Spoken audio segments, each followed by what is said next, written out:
The grand Buckingham Palace, known for its towering spires and majestic halls, was abuzz with activity.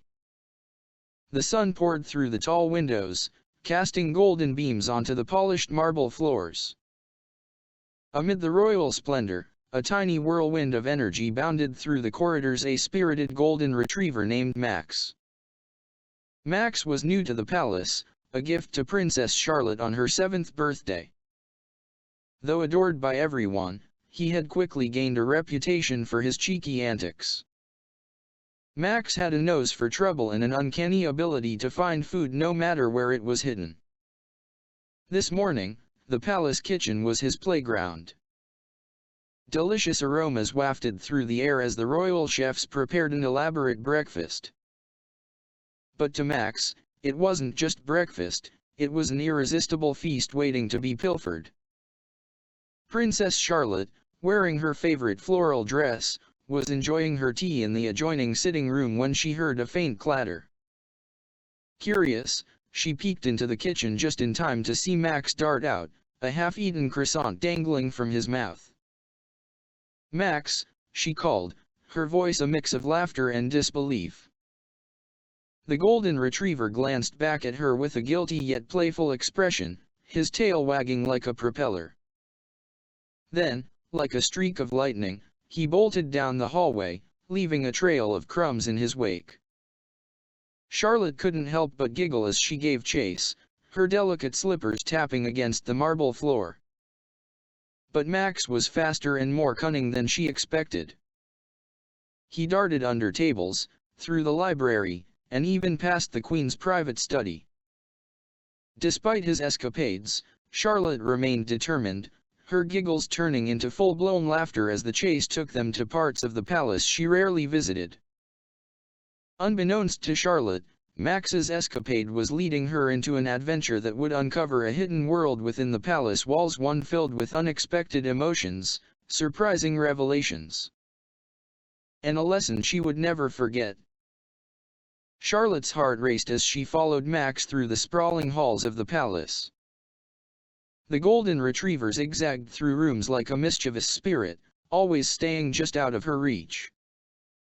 "Max, stop," she pleaded, her voice echoing through the grandeur of the palace.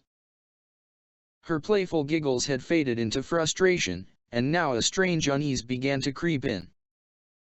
Max darted into a dim corridor that Charlotte barely recognized. The air here was cooler, the walls lined with paintings of long-forgotten royals whose solemn gazes seemed to follow her every step.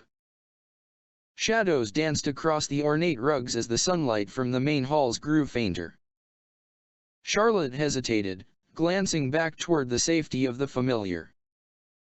But the soft sound of Max's paws on the stone floor urged her forward. "Max," she called again, her voice trembling. There was no answer, only the faint rustling of fabric and the distant hum of the palace's bustling life. She quickened her pace, her steps growing louder in the eerie silence. As she rounded a corner, she saw him, Max, standing still for once, his tail wagging cautiously as he sniffed at something unusual. Before her was a door, small and almost hidden in the intricately carved wood paneling of the wall.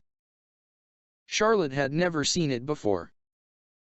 It looked ancient, its surface worn and its brass handle dull with age. Max spotted it, letting out a soft whimper. Charlotte's curiosity and unease intertwined. What was this door doing here? And why was Max so drawn to it? Summoning her courage, she pushed the door open. It creaked loudly, the sound reverberating through the silent corridor. Beyond was a narrow staircase spiraling downward, disappearing into darkness. Charlotte hesitated, a knot tightening in her chest. She wanted to turn back, to retreat to the comfort of the sunlit rooms and familiar voices. But Max had already darted down the stairs, his golden coat vanishing into the shadows. "Max, wait," she cried, her voice cracking. Gripping the banister, she began to descend, her heart pounding with every step. The air grew colder, carrying the scent of damp stone and something faintly sweet, like aged flowers. Her imagination began to race. What if Max had stumbled upon a forgotten treasure? Or worse, what if he had wandered into something dangerous? The staircase seemed to go on forever, twisting and turning, until Charlotte finally reached the bottom. She found herself in a cavernous underground chamber lit by the soft glow of ancient lanterns. The room was filled with relics, chests, tapestries, and dusty heirlooms, but Charlotte's eyes were drawn to the center, where Max stood wagging his tail beside a small wooden box. Charlotte approached cautiously, her pulse quickening as she knelt to inspect it.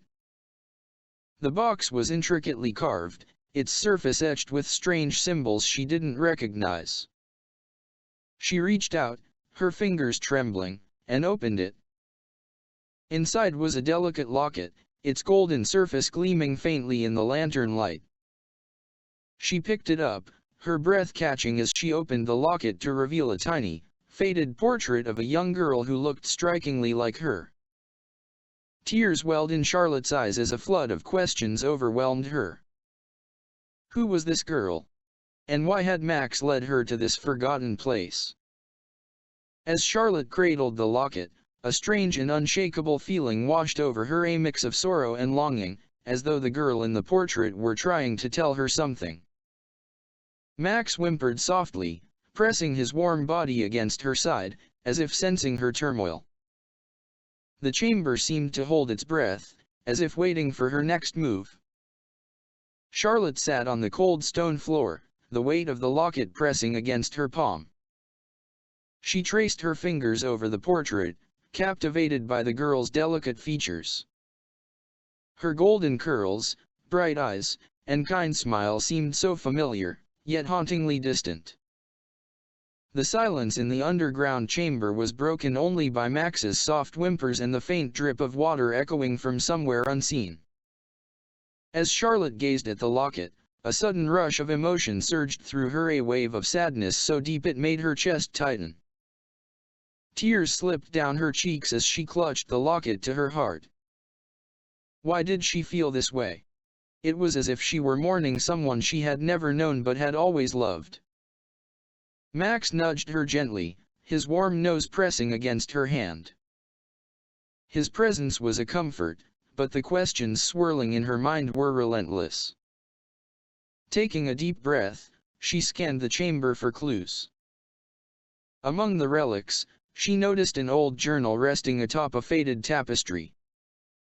It was bound in cracked leather, its edges frayed with time. She picked it up, her fingers trembling as she opened the fragile pages. The handwriting was elegant but slightly faded, as though the ink had bled into the paper over the years. Flipping through, Charlotte realized the journal belonged to a young girl named Amelia, her ancestor. As she read, the story began to unfold. Amelia was a princess who had once lived in the palace many years ago. She had been kind-hearted, adventurous, and deeply loved by everyone who knew her. But Amelia's life had been marked by tragedy. The journal revealed that she had lost her beloved puppy, Leo, who had mysteriously disappeared one winter day. Amelia had searched tirelessly for him, venturing into every corner of the palace, but Leo was never found. The heartbreak consumed her, and she became reclusive, retreating from the lively world she had once embraced. The final entry in the journal was incomplete, the ink smudged as if by tears. I feel him near sometimes, as though his spirit lingers. If only I could see him again, even for a moment. I wish someone could finish the journey I could not. Charlotte's heart ached as she read the words. It was as if Amelia's sorrow had seeped into the walls of the palace, lingering through time. But why had Max led her here? Was it coincidence, or something more? She looked down at Max, who gazed back at her with knowing eyes, his tail wagging gently. Could he somehow be connected to Leo? The thought sent a shiver down her spine. She looked again at the locket, turning it over in her hands.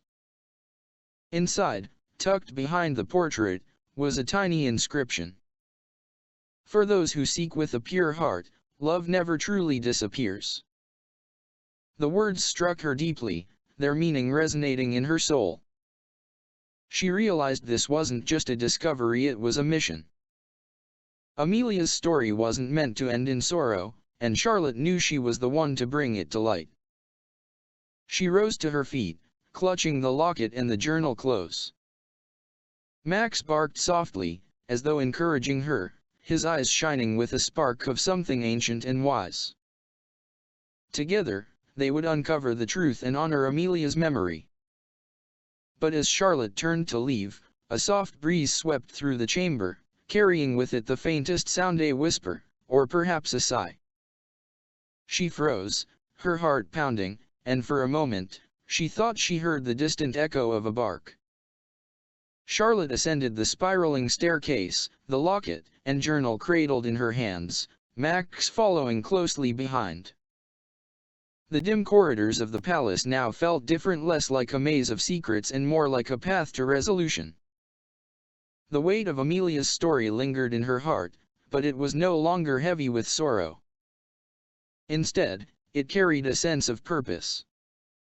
When she emerged into the familiar light of the grand halls, the warmth of the sun streaming through the windows felt like an embrace.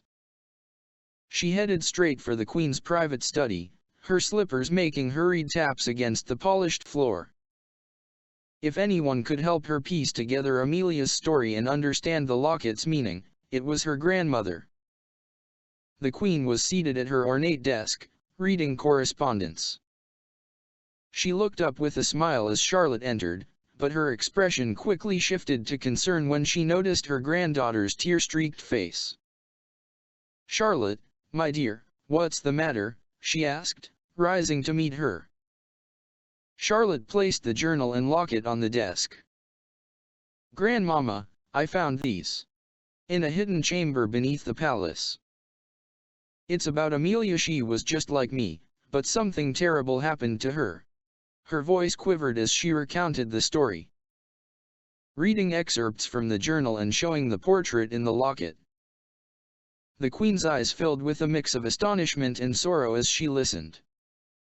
When Charlotte finished, the room fell into a thoughtful silence. Finally, the Queen spoke, her voice soft. "Amelia's story was a tragic one, passed down through whispers in the family. But much of it was lost to time. You've uncovered something remarkable, my dear, a part of our history that deserves to be remembered." "But Grandmama," Charlotte said earnestly, "I feel like there's more to this. Max led me there, to her locket and journal. It's as if he knew. And I heard something in the chamber. It was like a bark, but it wasn't Max." The Queen's gaze softened as she knelt to Charlotte's eye level. "Love has a way of transcending time, Charlotte. Perhaps Max, in his own way, is connected to Amelia's Leo. And perhaps, through you, Amelia's story has finally found its voice." Charlotte felt a surge of determination. "Then I want to honor her. I want everyone to know her story, not as a tale of sadness but of love that never fades." The Queen smiled, her eyes glistening. "That's a wonderful idea, my dear. We'll host a grand gathering in Amelia's honor. Her memory will live on." The days that followed were a whirlwind of preparation. The palace halls were adorned with portraits of Amelia, her journal and locket displayed at the center of the grand ballroom. Guests from all over the kingdom arrived, eager to learn about the long-lost princess. As the celebration unfolded, Charlotte felt a sense of fulfillment. She shared Amelia's story with warmth and grace, emphasizing the message of the locket, that love, no matter how distant, never truly disappears. But it was later that evening, as Charlotte stood alone in the garden with Max, that the most extraordinary moment occurred. The moon hung low, casting a silvery glow over the palace grounds. Max suddenly perked up, his ears twitching as he stared into the darkness. Charlotte followed his gaze, her breath catching. There, standing beneath the old oak tree, was the faint, shimmering outline of a golden retriever. His form was soft and glowing, like morning mist kissed by sunlight. Charlotte's eyes widened, and she clutched Max's collar, her heart pounding. The ghostly dog wagged his tail, his eyes filled with warmth and gratitude. For a moment, he looked at Charlotte, then at Max, as if passing on his legacy. And then, just as suddenly as he appeared, he was gone, dissolving into the night. Charlotte stood in stunned silence, tears streaming down her face. She knelt beside Max, wrapping her arms around him. "It was Leo," she whispered, her voice trembling with awe. "He was saying goodbye." Max barked softly, his tail wagging, as if to confirm it. From that night on, Charlotte carried the memory of Leo and Amelia with her. Their story became a symbol of love's enduring power, not just for the royal family but for everyone who heard it. And every time Charlotte looked into Max's soulful eyes, she felt a connection that transcended time, a bond that reminded her of the lesson she had learned. Love never truly disappears. It finds a way to live on, in the hearts of those willing to believe.